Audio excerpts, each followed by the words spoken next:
నమస్తే అందరికీ.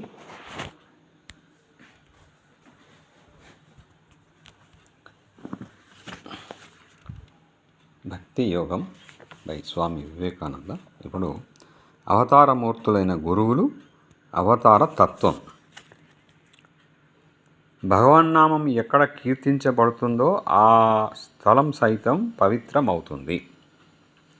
అలాంటప్పుడు కీర్తించేవాడు ఇంకెంత పవిత్రుడో.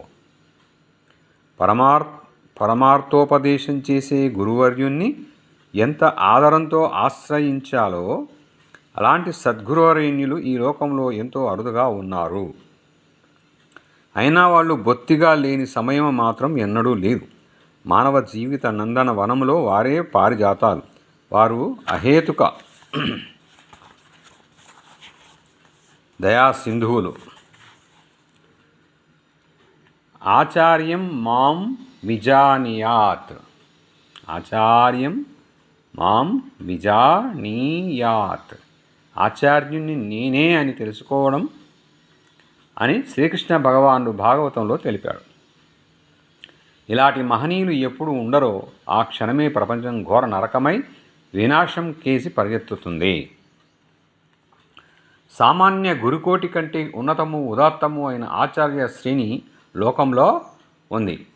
అలాంటి గురువరేణ్యులు సాక్షాత్తు భగవదావతారమూర్తులు.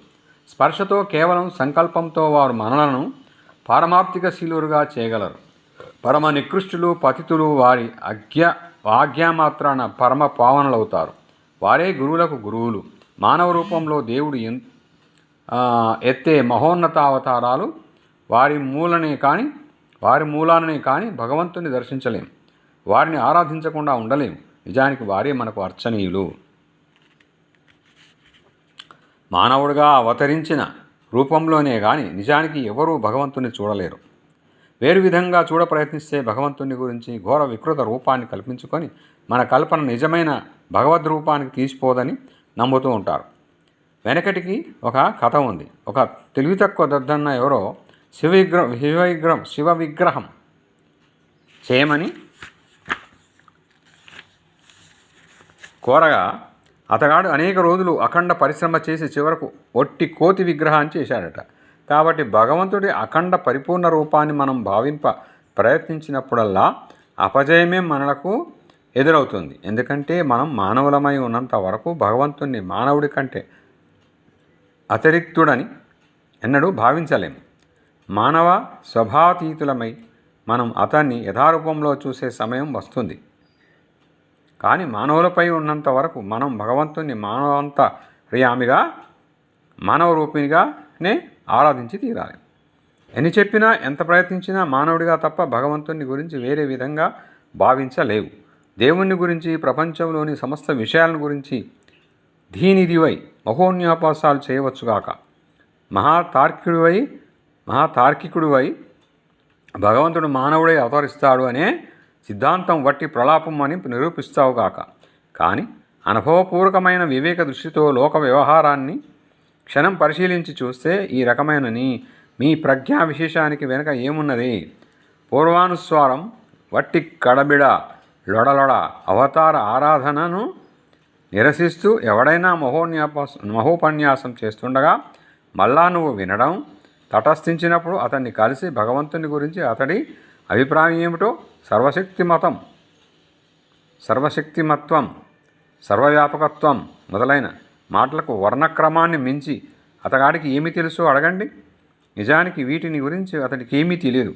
మానవ నైజ బాధితం కానీ ఎలాంటి తలంపు ఆ పదాలను గురించి అతడికి తట్టదు. ఈ విషయంగా అక్షర జ్ఞానం లేని గ్రామీణుడి కంటే అతడు ఎంతమాత్రం అధికుడు కాడు. ఏమైనా ఆ గ్రామీణుడు తాను నెమ్మదిగా ఉంటాడు. లోకుల ప్రశాంతతను చెడగొట్టడు. ఇక ఈ మహాప్రలాపి లోకంలో అశాంతిని, దుఃఖాన్ని తెచ్చిపెడతాడు.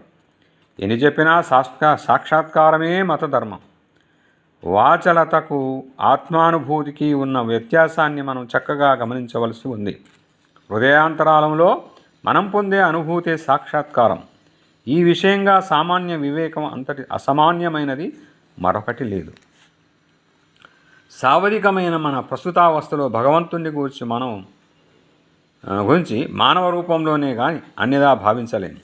మాట వరుసకు దున్నపోతులు దేవుణ్ణి ఆరాధించకోరే పక్షంలో తమ స్వభావాన్ని అనుసరించి అవి దేవుణ్ణి ఒక పెద్ద దున్నపోతుగా భావిస్తాయి.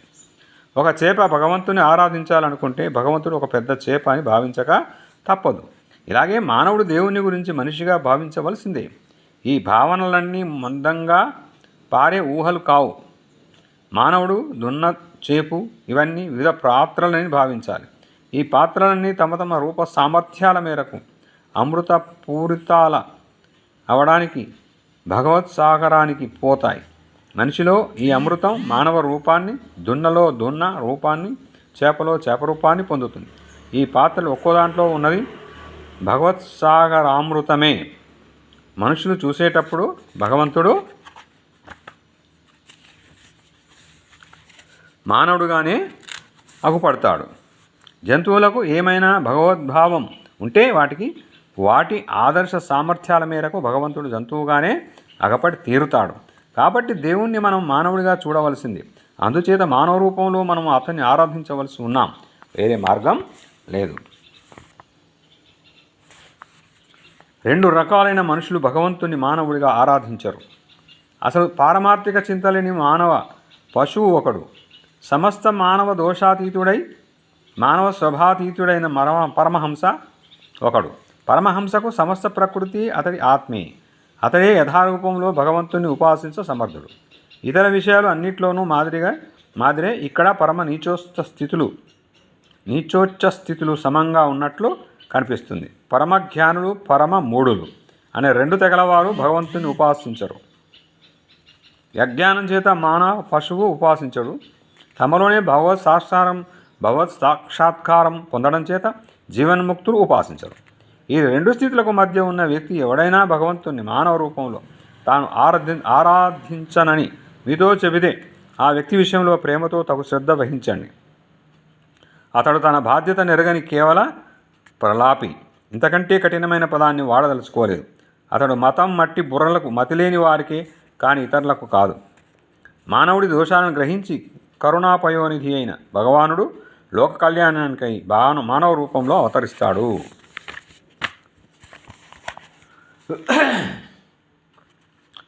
యథా యదా హి ధర్మస్య గ్లానిర్భవతి భారత అభ్యుత్థానమధర్మస్య తదాత్మానం సృజామ్యహం పరిత్రాణాయ సాధూనాం వినాశాయ చ దుష్కృతాం ధర్మ సంస్థాపనార్థాయ సంభవామి యుగే యుగే. ఎప్పుడెప్పుడు ధర్మం క్షీణించి అధర్మం వృద్ధి చెందుతుందో అప్పుడల్లా నేను అవతరిస్తాను. ధర్మ సంస్థాపన కోసం, అధర్మ నాశనం కోసం యుగ యుగాల్లోనూ నేను అవతరిస్తాను. అవజానంతి మాం మూఢా మానుషీతనుమాశ్రితం పరం భావమజానంతో మమ భూతమహేశ్వరం. నేను జగదీశ్వరుణ్ణి అనేటి నా తత్వాన్ని గ్రహించక మూఢులు మానవ రూపిణై ఉన్న నన్ను అవమానిస్తారు. అవతార తత్వాన్ని గురించి శ్రీకృష్ణుడి ప్రతిజ్ఞాపూర్వక వాక్యాలివి. అంతేకాక శ్రీరామకృష్ణ భగవానుడు ఇలా వచించాడు. పెద్ద వరద వచ్చినప్పుడు స్వయంగా ఎలాంటి ప్రయత్నము ఎరక లేకుండానే చిన్న చిన్న దొరువులు గుంటలు బాగా నిండుతాయి. ఇలాగే అవతార పురుషుడు ఆవిర్భవించినప్పుడు ఆధ్యాత్మిక సంపద అనే వెల్లువ ప్రపంచాన్ని ముంచెత్తుతుంది. అప్పుడు ఆధ్యాత్మికత వాతావరణంలో నిండి జనుల మానసాలను ఆవరిస్తుంది.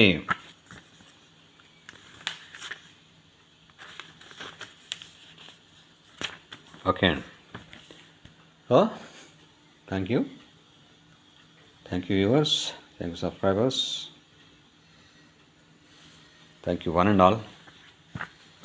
నెక్స్ట్ మంత్రం ఓంకారం శబ్దం జ్ఞానం. అది తర్వాత చూద్దాం. థ్యాంక్స్ అండి.